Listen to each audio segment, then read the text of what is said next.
In the seemingly tranquil suburban streets of San Diego, California, a senseless act of violence shook the nation on January 29, 1979. That morning, 16-year-old Brenda and Spencer unleashed a hail of bullets on Grover Cleveland Elementary School, leaving 2 adults dead and 7 children injured. The brutality of this crime would capture international attention, sparking debates on school safety, gun control, and mental health. Brenda's actions were as inexplicable as they were devastating. But what drove her to commit such an atrocity? To understand the complexities surrounding this tragedy, we must delve into Brenda's troubled past, where signs of emotional and behavioral issues had been evident from a young age.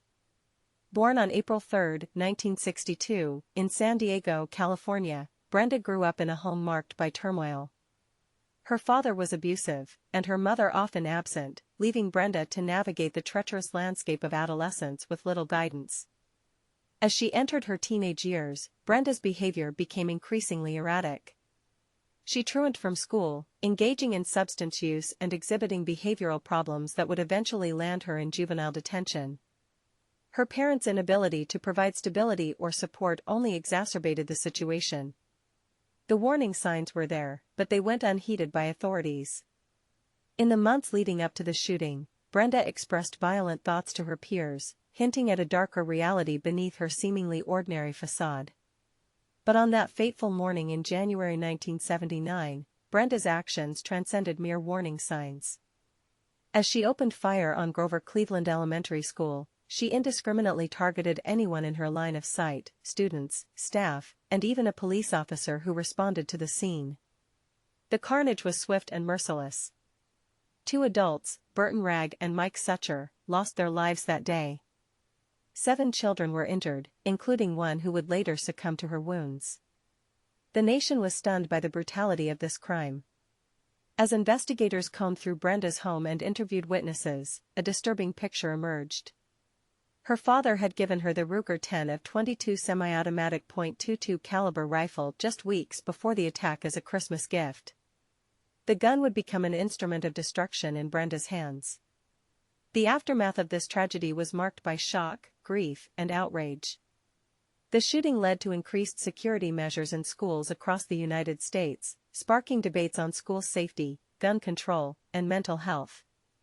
Brenda Spencer's actions had unleashed a maelstrom of controversy that would continue to reverberate for decades. Brenda was charged as an adult with 2 counts of murder and multiple counts of assault. Her trial would become a national spectacle, with many questioning the justice system's ability to handle such a heinous crime. In 1980, Brenda was sentenced to 25 years to life in prison. She has been denied parole multiple times, with her next hearing scheduled for 2025. The case against her remains one of the most infamous in American history. The cultural impact of this tragedy was profound. The Irish rock band Boomtown Rats wrote a song inspired by the shooting, titled I Don't Like Mondays. It became a #1 hit in the UK in July 1979. Today, Brenda Spencer remains incarcerated, her actions serving as a cautionary tale about the dangers of unchecked violence and the importance of addressing mental health issues. As we reflect on this tragedy, we are reminded that even in the darkest corners of human experience, there lies a glimmer of hope, the hope that such atrocities can serve as warnings, prompting us to re-examine our priorities and strive for a safer, more compassionate world. In conclusion, the case of Brenda Spencer serves as a haunting reminder of the complexities that underlie human behavior. As we navigate the treacherous landscape of modern society, it is essential to confront the darker aspects of our nature and seek solutions to prevent such tragedies from occurring again. As news of the shooting spread like wildfire, the nation was gripped by a mix of shock, outrage, and despair. Parents rushed to schools across the country, demanding answers about their children's safety. Schools began implementing new security measures, metal detectors, lockdown drills, and increased police presence. The shooting sparked heated debates on gun control, with proponents arguing that stricter regulations could have prevented such tragedies. Opponents countered that the Second Amendment protected their right to bear arms, and that restrictions would infringe upon their freedoms. The case also raised questions about mental health and its relationship to violent behavior. Experts pointed to Brenda's troubled past as a prime example of how untreated mental health issues can escalate into catastrophic consequences.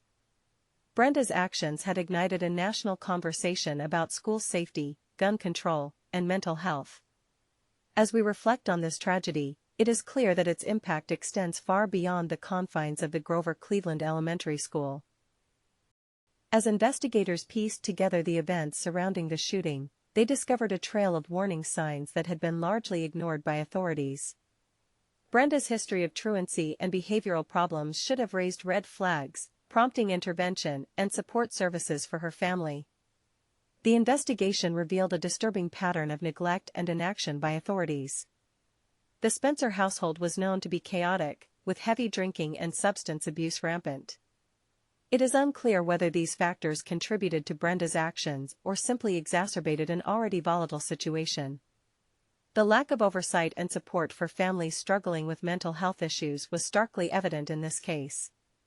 As we move forward, it is essential that we re-examine our policies and procedures to prevent such tragedies from occurring again. Brenda's actions inspired a wave of creative responses, music, art, and literature, as artists sought to make sense of the inexplicable.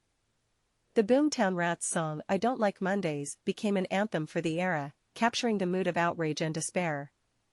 The case has been referenced in various documentaries and TV shows, including Crimes of the Century and Killer Kids. These portrayals serve as a reminder that this tragedy continues to captivate our imagination, even decades after its occurrence. Brenda's actions have become an indelible mark on American history, a testament to the darkest aspects of human nature and the need for collective action to prevent such tragedies from occurring again.